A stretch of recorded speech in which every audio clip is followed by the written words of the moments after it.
Hi, this is Claudia Gray, and you're listening to the FSF Podcast. The show where the main characters don't have enough plot armor to withstand lightsaber stabs. Our show is brought to you by our charity sponsor, the Red Shirt Widows and Orphans Fund, which supports the Wish Upon a Teen Foundation that helps out sick kids when they need it most. And just imagine the comfort you'll give Red Shirt crewman number 2008. She'll know that when she puts on the red shirt and joins the crews of the Enterprise in their struggle against the editors, that she didn't leave her family destitute and without hope, because the Red Shirt Widows and Orphans Fund has her back, and what's left of her typewriter. All right, guys, our guest today is a very popular author who's written, many books in the Star Wars community, and they're not just character stories, like for Princess Leia and some others, although there are some Princess Leia stories in there. That's definitely a thing. But also she has some of the canon-forming books for the High Republic, but she also specializes with some YA titles and with series such as Spellcaster and Evernight. And if you haven't caught on to who we're talking about yet, I'm stupid excited about this. I know Kathleen is as well. We are so proud and excited to welcome Claudia Gray to the FSF Podcast. Welcome to the show, Claudia. Oh, thank you. Yeah. So after, we talked with your agents and they said, yes, that date would work. And Claudia would love to come on the show. We call it research. Others may call it digital stalking, but that's when that began. And we started looking into you. We started doing more history. We knew enough about you at that point where we knew why we wanted to talk with you, but we knew that we also needed to do a little bit more research, right? To make sure that we had all the I's dotted and the T's crossed. And the umlauts. Don't forget the umlauts. Well, there's always umlauts. You got to find them. All right. So I found a small bio that said prior to you becoming a writer, that you worked as a lawyer, a journalist, a disc jockey, and my favorite part was it says an extremely poor waitress. And yes, that amused me. So I have a two-part question for you, Claudia. Okay. Number one, just how bad of a waitress were you? I mean, like, are people still waiting for their coffee and pie type of bad waitress? And number two, how did those past lives influence your current work? I don't think I was terrible, but I fell beneath the standards of professionalism required at Applebee's. So there you go. Yeah, I mean, it was things like, I was okay with handling the customer service part of it, but handling all the chaos back in the kitchen and the different digital menus and the rib baskets were one place one day and then they'd be on a new menu the next day. And I'm still very scarred by what was, in fact, a very short period in my life. But yeah, I would say I was a solid like C-, something like that. And how does it inform this? I mean, being a lawyer, obviously it helps with contracts, and it puts some kind of deadline work in perspective because it's a lot. And but mostly it makes me very, very grateful to be doing something that's a lot less confrontational. Let's see. I was a disc jockey, but I think sometimes people who don't know me think that might be the cool kind of disc jockey. People who know me realize better. This was on radio, not like in a club or anything. Yeah. And radio DJs, at least back in the day, there were two main flavors. You had jocks and announcers. Mm-hmm. Jocks were funny and their personality was part of it. And announcers like me were like, next up, Roseanne Cash. Like that, it was a country music station. So that was what I did there. Mostly that has left me with a really strong amount of knowledge about 3 years of country music and not much since, unless it's by Dolly Parton. Yeah. And then what else? Journalism. Journalism is very good about making you write, making you get a lot less precious about writing and edits. I think a lot of us starting out, certainly me, it's like, oh, and I've lit a candle and I have my string lights up and now I'm in this really amazing mood and I'm listening to the soundtrack and now I can write. And you have to get over that in the end. And journalism, if you're going to have something by deadline, you're going to make that happen. And also the main two edits you always get in journalism are add more information and make it shorter. So it makes you be concise and tight, or at least gives you the capacity to be. That's not always the right way to go with something, but it's a good mode to have handy. Does that make sense? No, that does. That makes a lot of sense to me.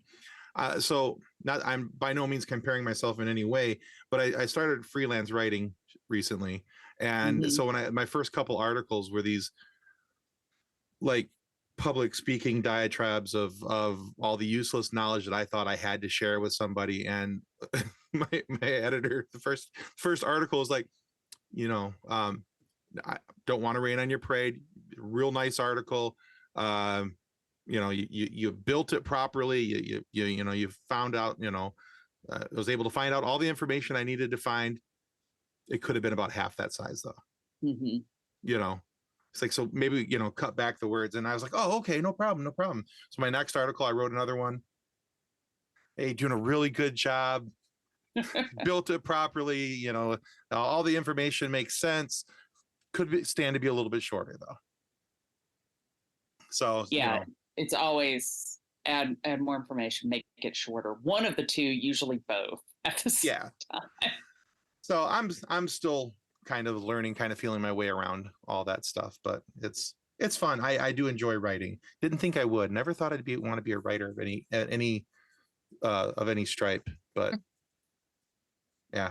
And yet it has found you somehow, some way, and now I'm like, ooh, what's the next thing I can write about? So that seems to be how that works, though. Is it bites you and then you can't get rid of it. Mm-hmm. So, I mean, talking about your writing, which obviously is why you're here, most of our listeners are going to recognize you from your work with Star Wars. One of your recent titles that definitely caught my attention and then was quickly added to my hold list at the library was The Murder of Mr. Wickham. Yes. I have always loved Jane Austen, so the idea of continuing the stories that she began definitely interests me. So what has inspired you to dive into the world of Jane Austen and add murder to the mix? Let's see. I've long been a Jane Austen fan and an Agatha Christie fan. And, I mean, I think Agatha Christie actually came first, but both of those have been things that I have loved a lot over the years. And when I got married, I found the guy who was a bigger Jane Austen fan and Agatha Christie fan than me. So, the two of us have read a lot of stuff together and watched a lot of stuff together. In April, when we went to the UK for Star Wars Celebration, I finally got to go to both Bath and go around some of the places where Jane Austen was and set some of her books. And we got to go see the Mousetrap in London, which I think it's something like, it was somewhere between 77,000 performances. It was in that 1,000 mark, and it was sold out. So that number will not stop growing anytime soon.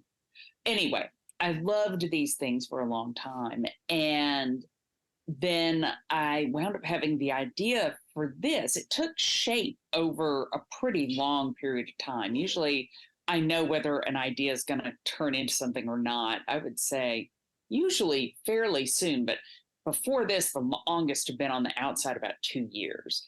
And this I kept playing with for the better part of a decade. And for a lot of that time, I thought, well, I'll probably just do it as fan fiction or something. But then finally in late 2019, I was telling somebody about it, a writer friend, and they said, oh yeah, that one. And I realized I've been talking about it too long. If I don't write it now, it's going to turn into one of those things that never gets written. And now I am suddenly in a murder mystery series that is going to have at least 4 books. So I am delighted by that. It has been so much fun to write. I don't think I'm the only huge nerd who was like the really bookish kid who spent a lot of study hall reading novels from the 19th century. I think that, yeah, that happened to a lot of us. And I was like, wow, you really see it, because when I was trying to write, Austen-esque of that period, I was like, oh, in some ways this is easier to me than like normal 21st century human narration. My brain imprinted really strongly on that. So it has been a delight. I mean, I can't work the way that she works. Obviously, her writing ability, she's one of the great geniuses of the English language. I'm just trying not to embarrass myself in that light.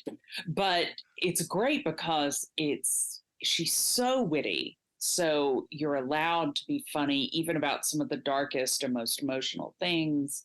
And there are some traits of the way things were written then that I can work with now that you don't get to with modern books. Like, for instance, head hopping.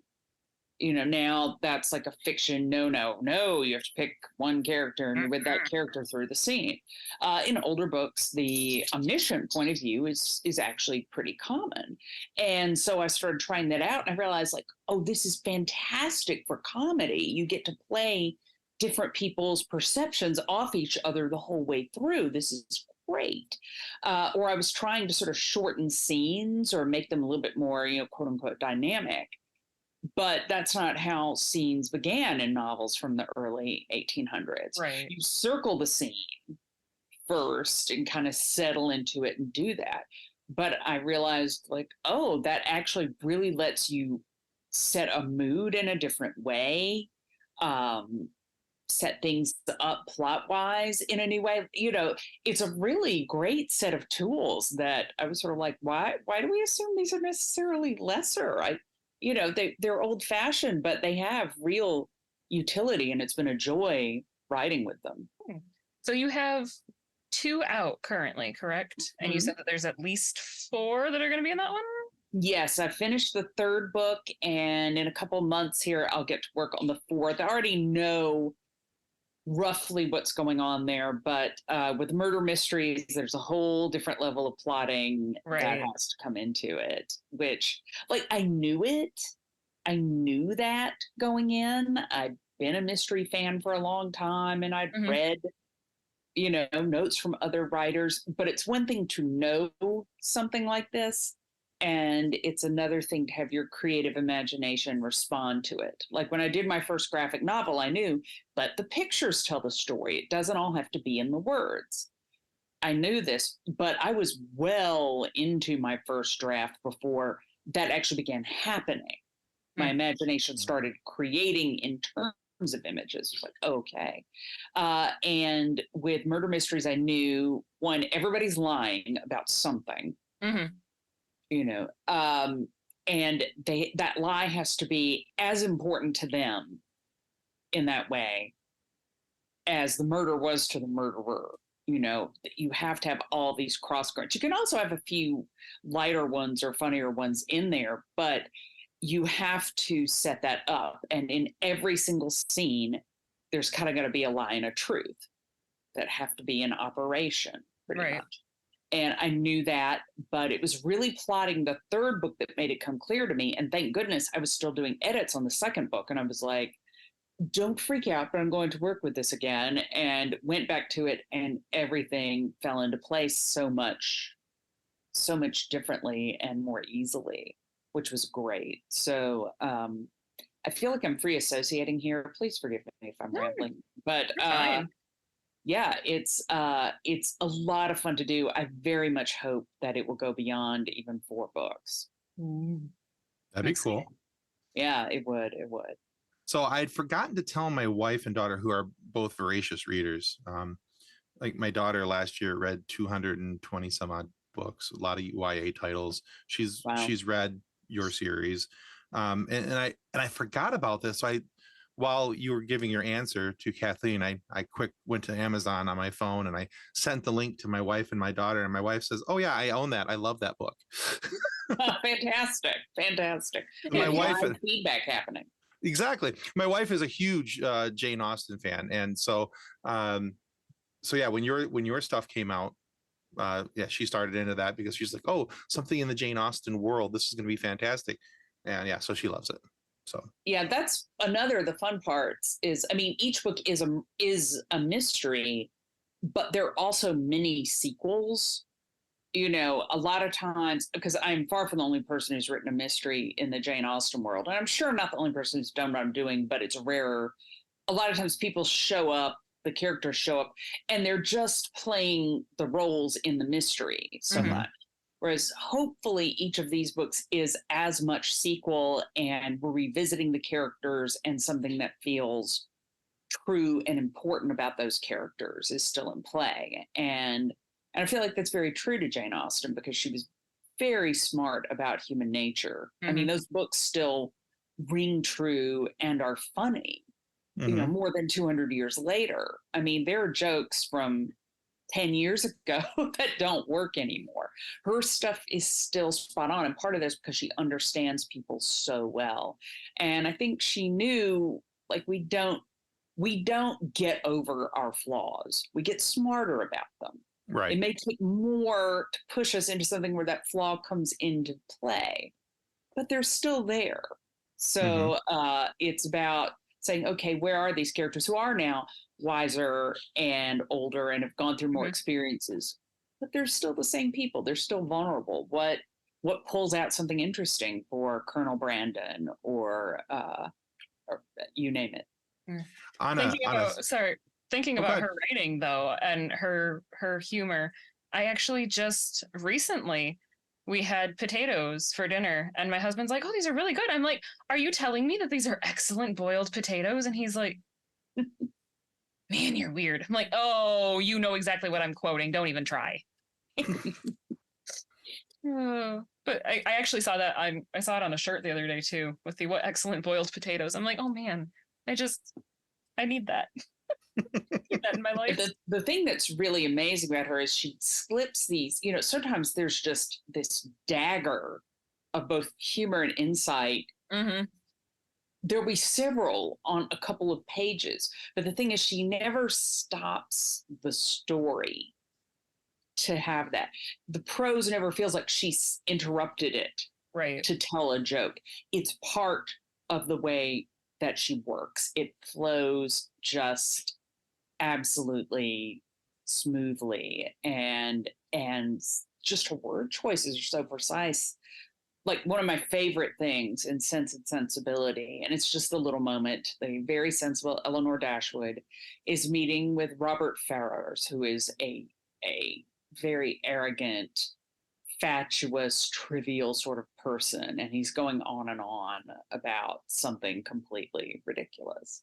And I believe the line is something like, Eleanor nodded and agreed with all that he said, for she declined to pay him the compliment of rational opposition. Mm-hmm. And just think about how devastating that is on so many levels.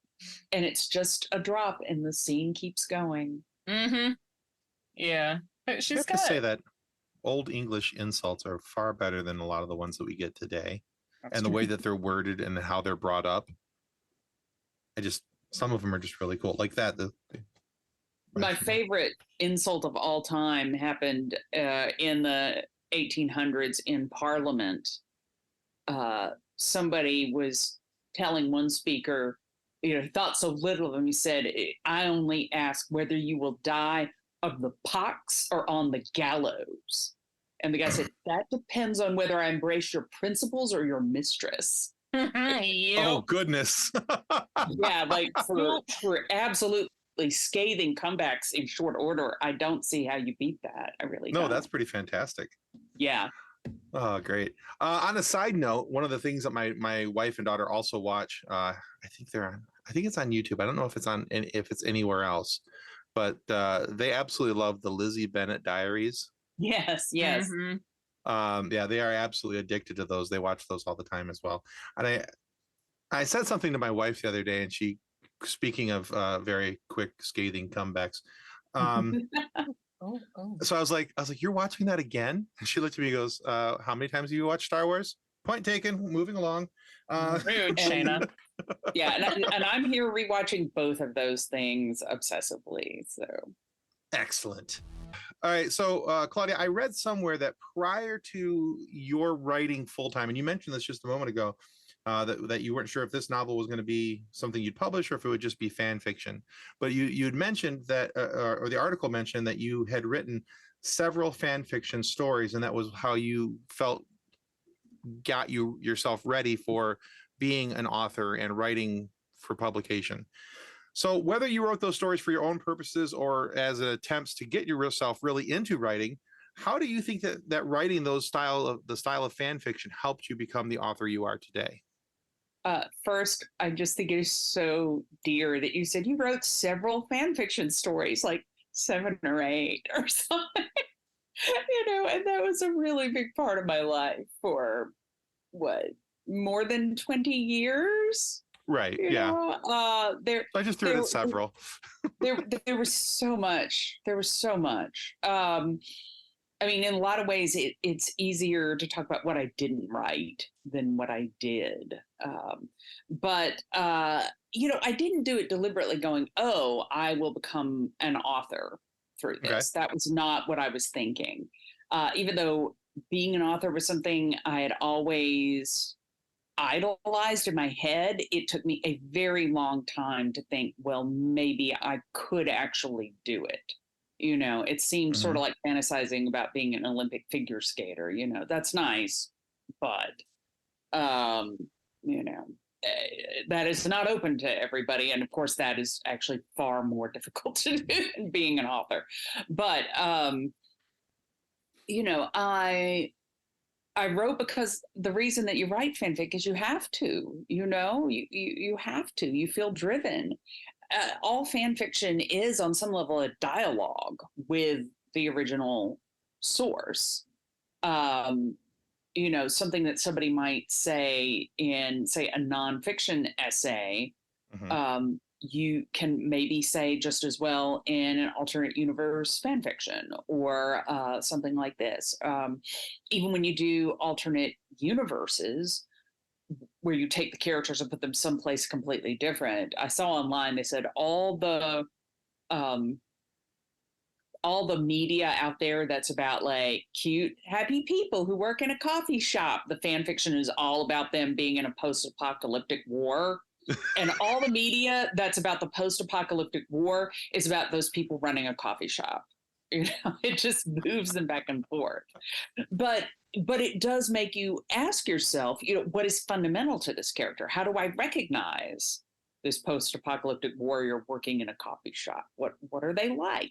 What would still be true about this person? Which is a fun question to ask. And while I wasn't building my own worlds, I was playing with other fictional worlds other people had created, which, if you're really paying attention to it, teaches you a lot about what makes a good universe and how you can expand a concept, or how maybe you get a little bit too far away from it in some other ways. So that was the single biggest thing, was it just made me really, really concentrate on the fiction I loved, whether that was a book or a comic or a television show or a movie.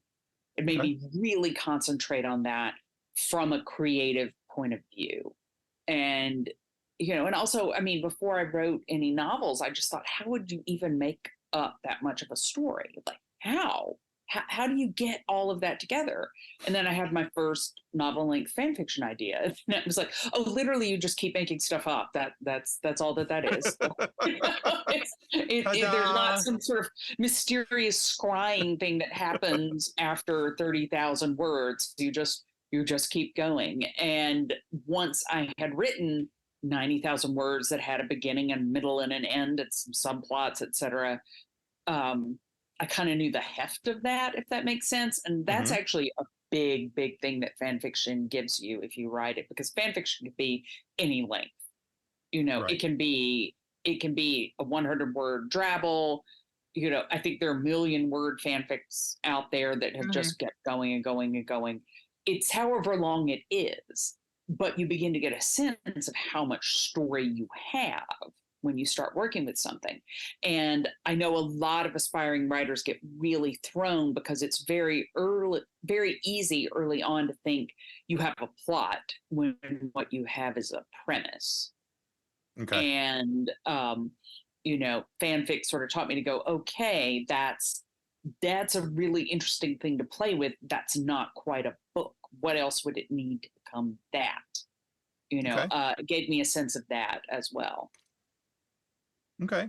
So thinking about that, you mentioned, for the number of years that you said it's easier to talk about the ones that you didn't write. And I'm not going to ask you which ones you didn't, but was there any one like universe or fan fiction area that you found it difficult to write in, and it really, other than Jane Austen, where you went for a better part of a decade trying to write the story, was there one that oh yeah, no, that wasn't, I didn't really try for a decade. It was there for a decade with me playing with it. But I wrote some Jane Austen fan fiction, among some other things, which was fun. But what was harder?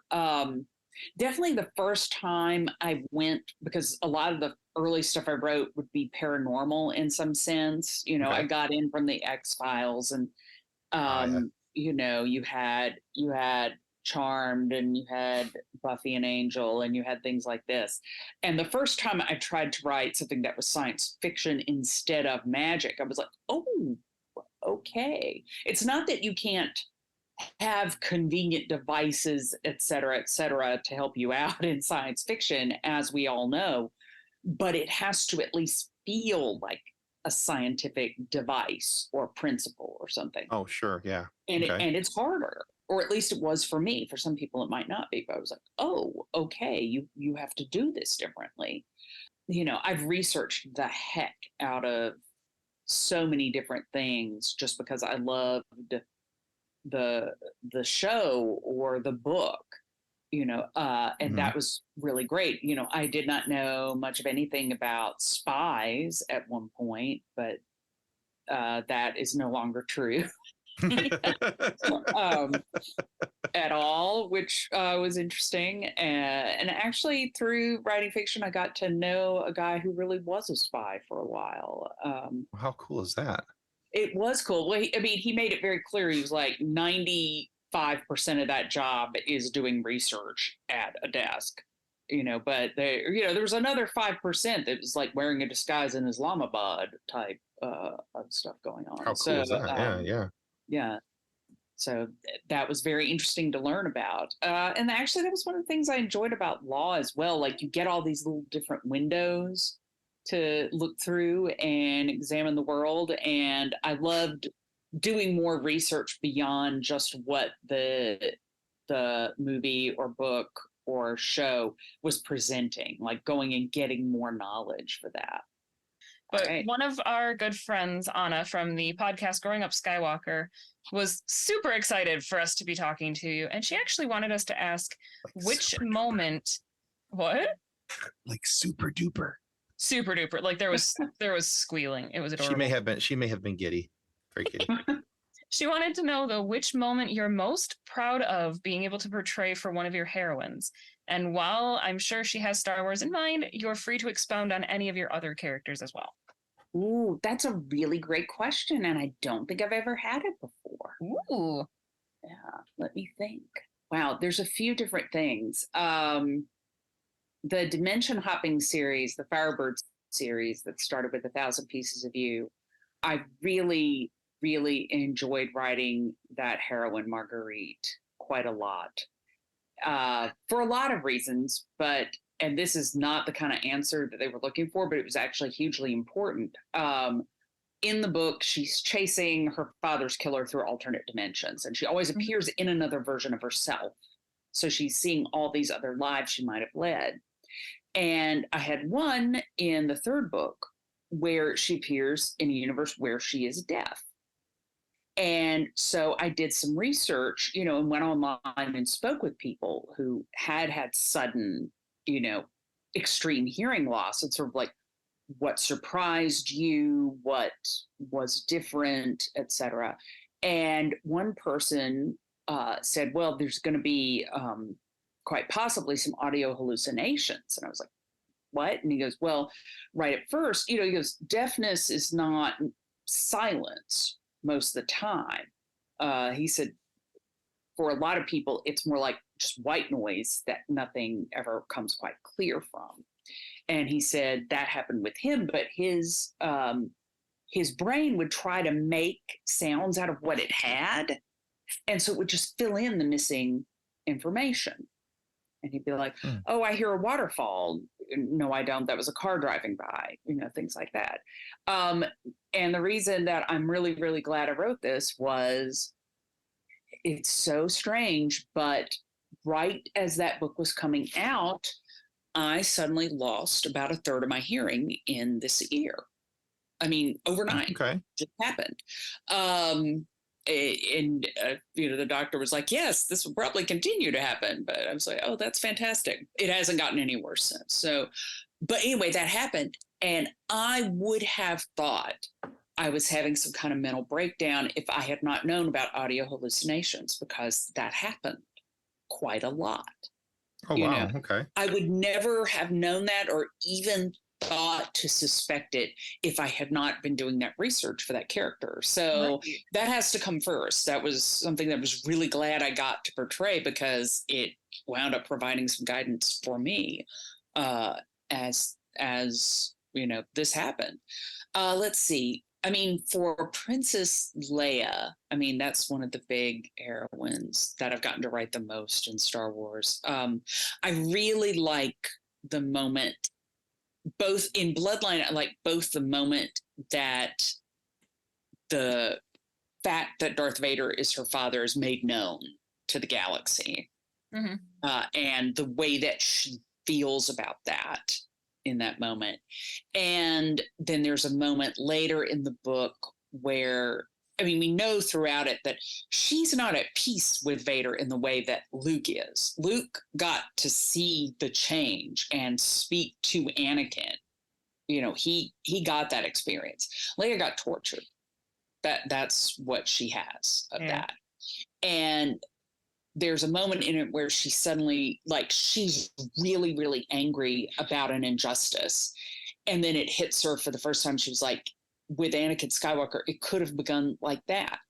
He could have been angry about something that was legitimately wrong and let it go away. And it's not total peace with Anakin, but it's the first time she's allowed herself to kind of see, it could have begun in a good place. He could have been this good person that she's heard about. She sees how those things link up. I liked being able to do that quite a lot. And my favorite thing I've gotten to write in the Jane Austen stuff is actually in the third book, and I can't talk about that yet. But one thing that I loved, and it was not in the first draft, it didn't come until later drafts, but the first book, The Murder of Mr. Wickham, has characters from all 6 of Jane Austen's published novels.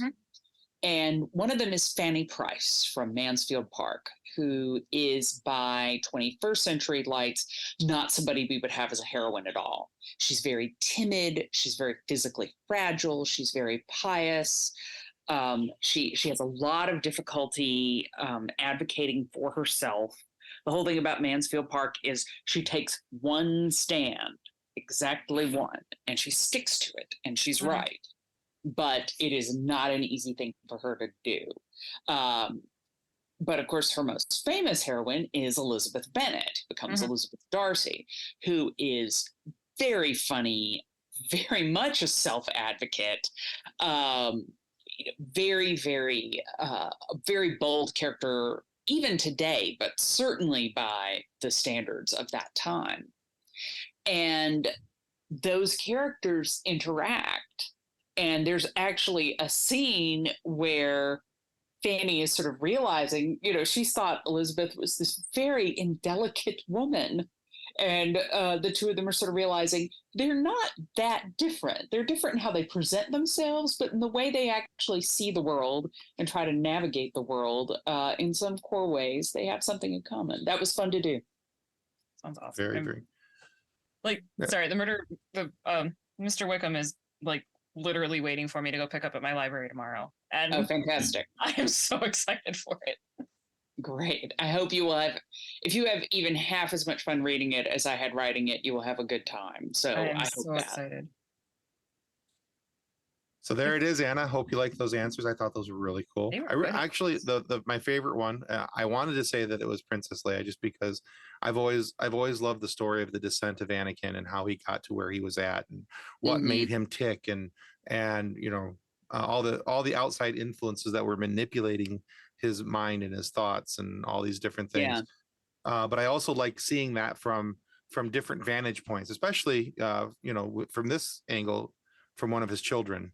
And you know, the anger that she would have had because of that.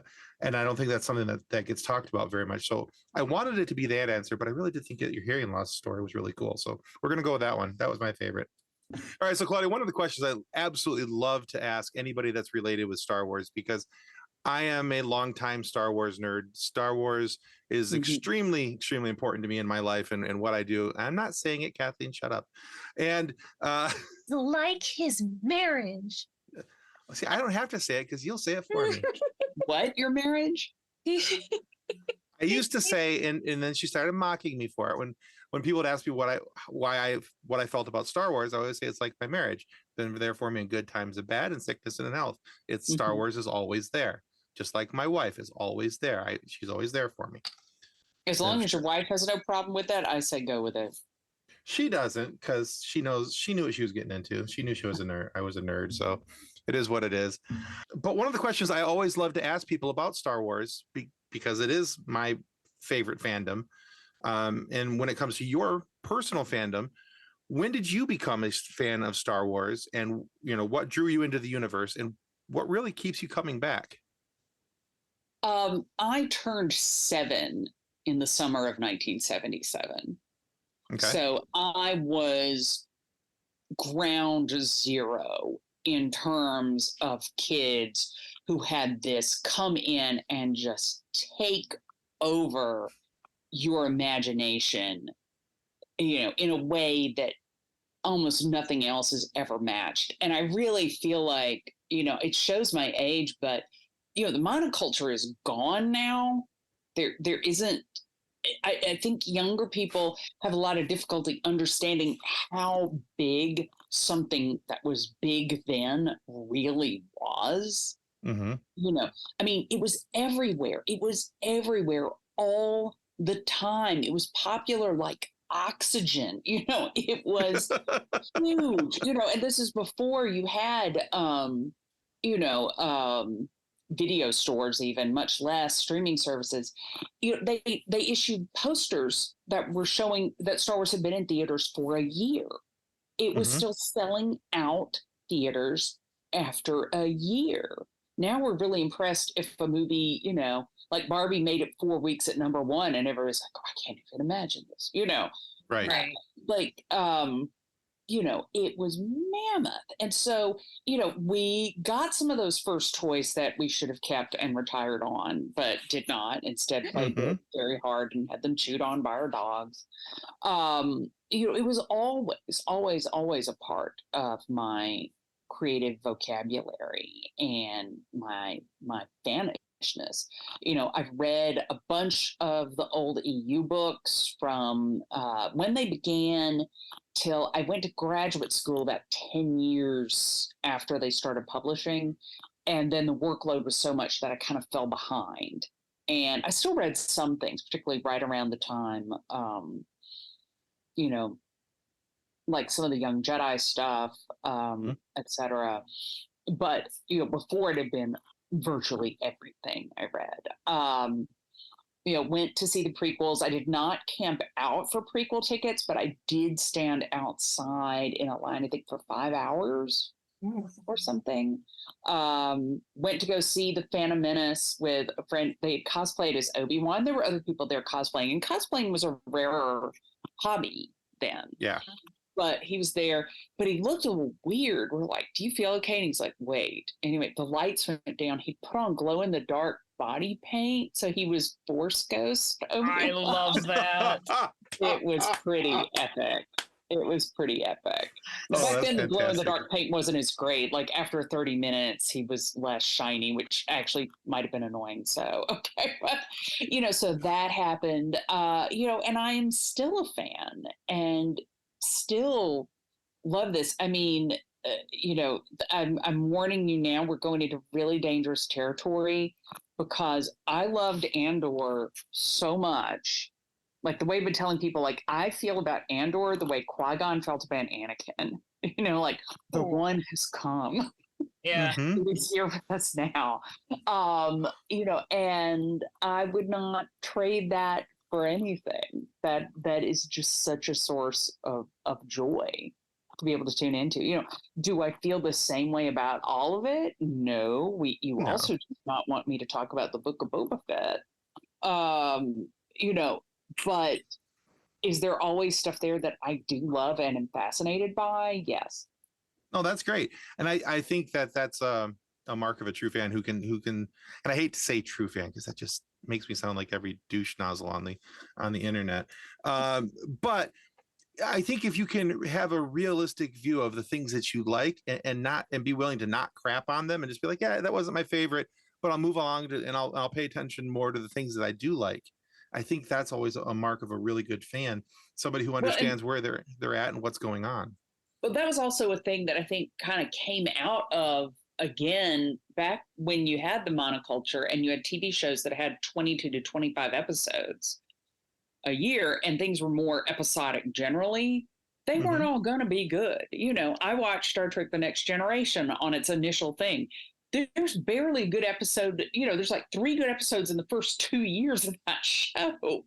And then, of course, it got really great. But they would still every once in a while have a clunker. And you just went, oh, well, that's a clunker. Or the X-Files. Some weeks you get to see Vince Gilligan discovering himself as a screenwriter and doing something brilliant. And the next week, it's the Chupacabra. And you're just like, well, this week's a Chupacabra week, I guess. Boba Fett, Book of Boba Fett was my Chupacabra with I struggled with it. I liked it, but I struggled with it. Yeah, I'm sure that's somebody's favorite Star Wars TV show, and I'm sure the Chupacabra episode is somebody's favorite X-Files episode out there. Well, there's like people who absolutely love Phantom Menace. I am not one of those peoples. I really struggled with Phantom Menace. And a lot of things. One of the things I love most, and we've talked about this with other guests too, but one of the things I love most about doing this show is that we get to have different perspectives and people's perspectives help flavor my opinions because I try to look at things through their eyes and how did this person see it and things like that. Because now, for instance, I absolutely hated, was ready to riot over the Solo movie. And because now for context, Han Solo is my favorite character. Harrison Ford is my all-time favorite actor. One of my son's middle name is Harrison. So I had a little bit of a draw to that movie, and I don't remember even out of the sequel trilogies, the rest of the prequel movies, anything else. I have never left the theater upset. I was so mad when I left that movie. I mean, just angry because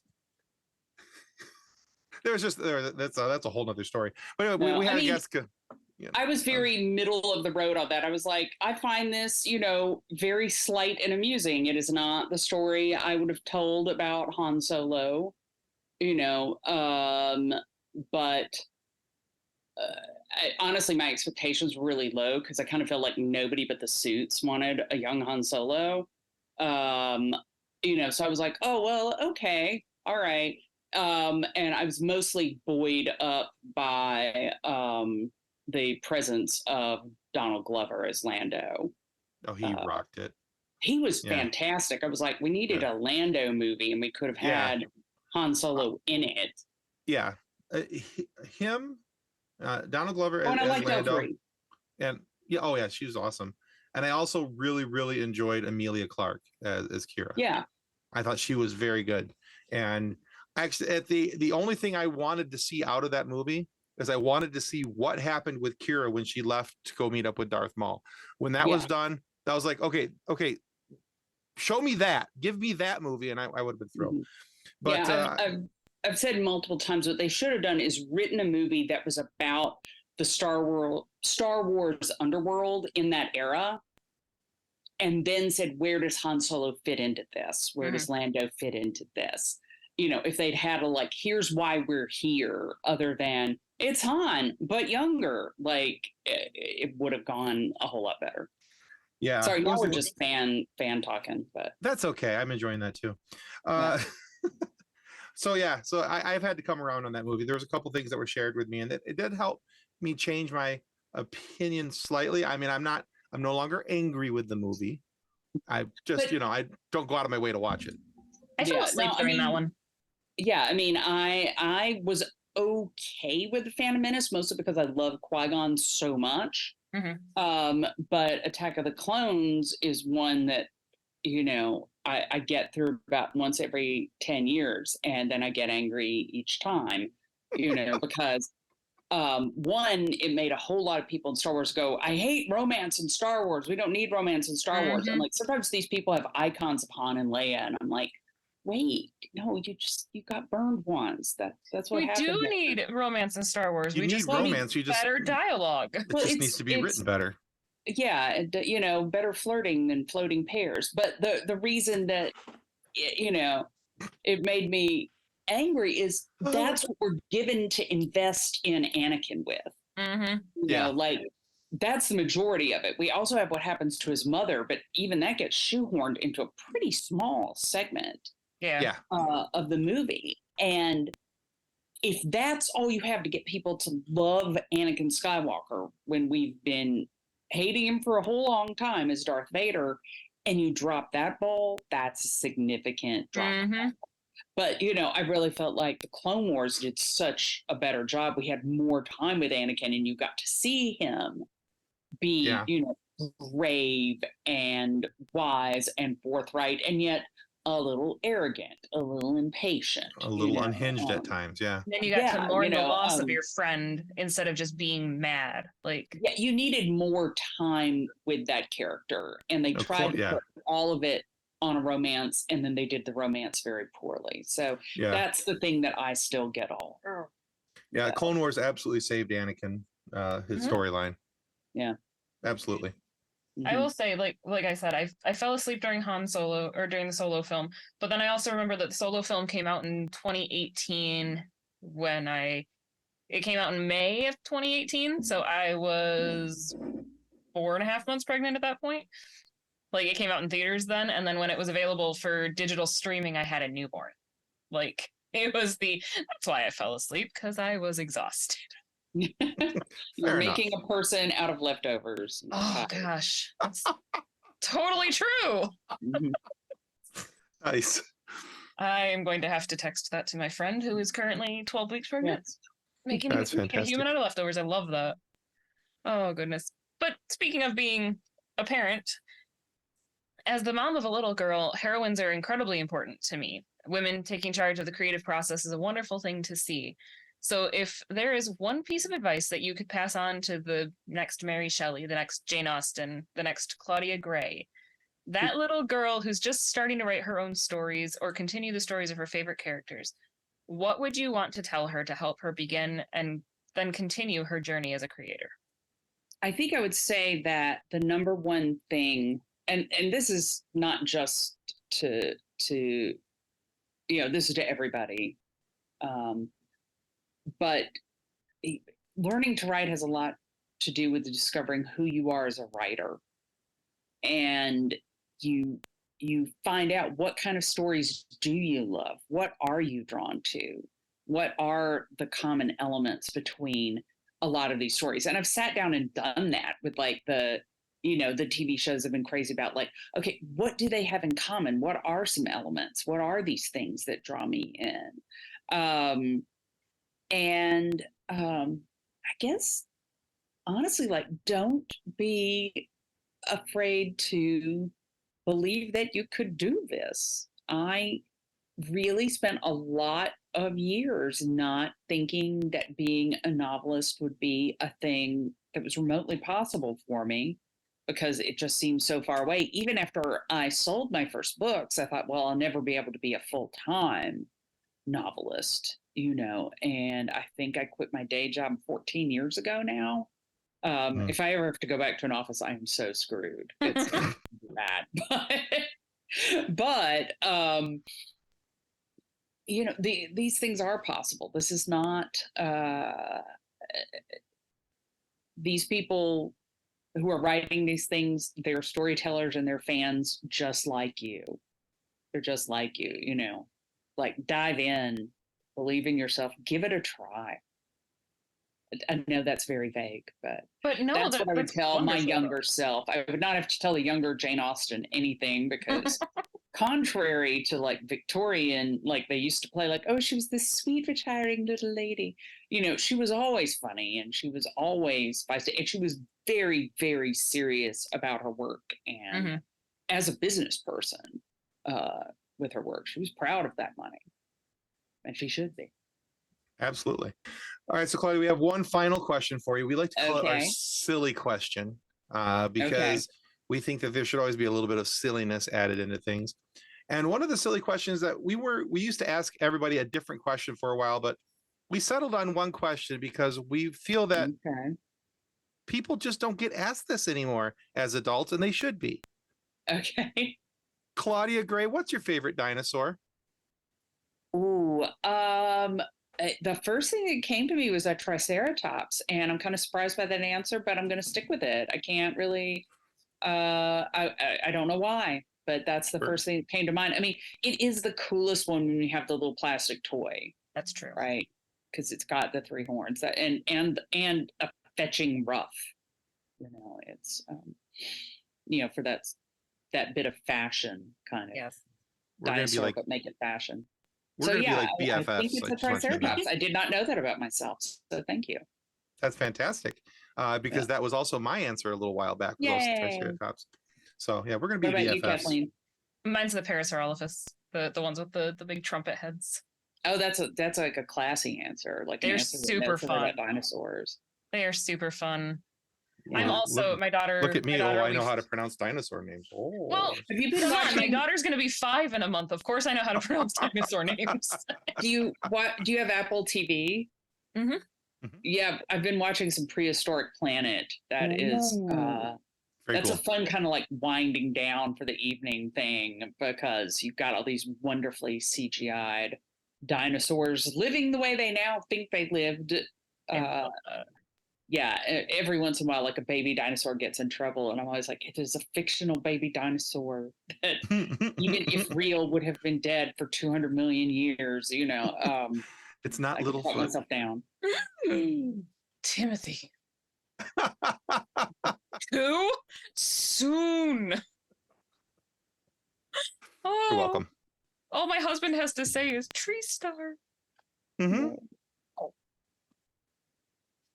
Sorry. The emotional trauma is deep in the 90s, kids. Gosh, that's mean. Yeah, Jurassic Park came out while I was a waitress at Applebee's. So there was a lot of going with coworkers to a thing now lost to time, the Dollar Theater. Oh yeah. So I guess it actually been out for a little bit because it had gotten to the Dollar Theater, but we would smuggle in like a 6-pack of beer. And I mean, I've seen Jurassic Park a lot. It's a classic. And we would all say in unison, "Clever girl." I actually have a friend who just posted today that he was watching his original VCR, his VHS copy of it. Oh, he's got a VCR that still works, and he's like, I don't want to watch it in 3D. I want to watch it on my VHS. Like, I have to go up and adjust the tracking every couple minutes. Right? God, I used to have so many videotapes with all these X-Files episodes on them. Oh man. And now they're available to stream. Yes. Ta-da. And they pause way easier. Yes, they do. Oh, Claudia, we have enjoyed our conversation with you so much today. Where can our viewers and our listeners go to find out more about your work and what you've got coming? Because we know you've got good stuff coming. My website is badly in need of updating, but still, if you go to claudiagray.com, and that's Gray with an A, you'll get links to some of the other social media that is going. I'm not super active on social media. But my wonderful assistant Sarah keeps things updated with my appearances and book releases and things like that. And you do see me occasionally on Instagram, and I'm one of the 24 people still on Tumblr. If you really want, and I'm supposed to be using all my social media professionally. That every once in a while, Star Wars or Jane Austen will show up on my Tumblr, but mostly it's just a Tumblr. Fair enough. All right. But All right. my website will get you to whatever you follow. And thanks to Sarah, that should have the information you need. Oh, and I didn't even mention I got a book coming out Tuesday. Oh, okay. The Haunted Mansion, Storm and Shade. All right, excellent. That'll be Tuesday, August 29th, I think. Sounds about right. Yeah, so that may be, I don't know when this is going to air, but anyway, that is there. It is a young adult novel about a young girl who suffers greatly from anxiety here in New Orleans. And her family's just moved to a new house, and she's going to have to deal with a new school, and it all seems like too much to deal with. But there's something down the block that's going to give her a lot of perspective on fear in short order. That sounds awesome. We'll be sure to put a link for that and in the notes when we put this episode out, so people Thank you. Can check out that book as well. Yeah, definitely. Yeah. Hey guys, just want to remind you that subscribing is the single most important thing you can do to ensure that we get more amazing guests like Claudia Gray here to have these fantastic conversations and give you things to laugh about and to enjoy. So please subscribe. It helps out well more than we can tell you. And go check out her website. And she's got the new Haunted Mansion book coming up. So you guys are going to want to check that out as well. However, if you are not happy with the content of our show today, please feel free to lodge a complaint with the head of our complaint department. That, of course, is Claudia's editor. Although Claudia may not make mistakes, we do quite frequently. So we worry about those who have that giant delete key at their beck and call. So send 2 copies of your complaint form to her editor. 1 for the file and 1 just in case. Claudia's dog eats it. Either way, they'll bring their giant delete key to the source of the complaint, being Kathleen or I, and make the issue go away. Now, we're not saying that they will kill us, but we aren't saying that they won't kill us. But we are saying that they are going to make the problem go away. And they have the giant delete key. So take that information to mean what you will. All right, guys, that's going to wrap us up for the FSF Popcast. Goodbye. Copyright 2023 FSF Popcast. Reference to any specific product or entity mentioned on this podcast does not constitute an endorsement or recommendation by FSF Popcast. The views expressed by the guests are their own, and their appearance on the program does not imply an endorsement of them or any entity they represent. If you have any questions about this disclaimer, please contact us via email at info@fsfpopcast.com. Original music by Jordan Michaels.